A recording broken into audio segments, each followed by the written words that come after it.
Karimnagar collectorate లో సమీక్షా సమావేశం సందర్భంగా నిర్వహించిన కార్యక్రమంలో మంత్రులు ఎమ్మెల్యేలు పాల్గొన్నారు.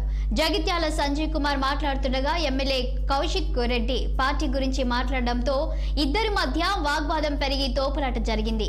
ఈ కారణంగా కౌశిక్ రెడ్డిని సంజయ్ ని అక్కడే ఉన్న గంగుల కమలాకర్ మరియు తోటి ఎమ్మెల్యేలు అడ్డుకున్నారు. సమీక్షా సమావేశం నుండి కౌశిక్ రెడ్డిని బయటకు పంపించారు.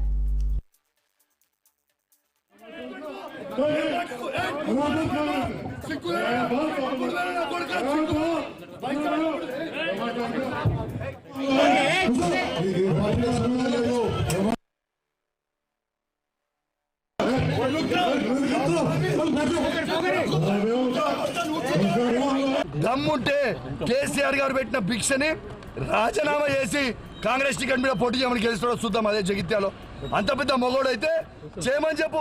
కేసీఆర్ గారికి ఇచ్చిన భిక్షకి సిగ్గు లేకుండా ఇంకా వచ్చి స్టేజ్ మీద కూర్చొని సిగ్గు శరం లజ్జ మానం ఉందా ఆయనకు? అసలు అన్నం తింటున్నా పెండ తింటున్నా. ఆయన ఒక్కనే కాదు, ఉన్న 10 మంది ఎమ్మెల్యేలు కూడా రాబోయే కాలంలో ఎక్కడ కూడా తిరగనీయం, ఇదే విధంగా అడ్డుకుంటాం. నీకు దమ్ముంటే వాళ్ళు మొగోళ్ళే అయితే వాళ్ళని రాజీనామా చేయమని చెప్పు. కేసీఆర్ గారు పెట్టిన భిక్ష అది, రాజీనామా చేయమని. దమ్ముంటే కేసీఆర్ గారు పెట్టిన భిక్షని రాజీనామా చేసి కాంగ్రెస్ టికెట్ మీద పోటీ చేయమని గెలుస్తాడో చూద్దాం. అదే జగిత్యాల.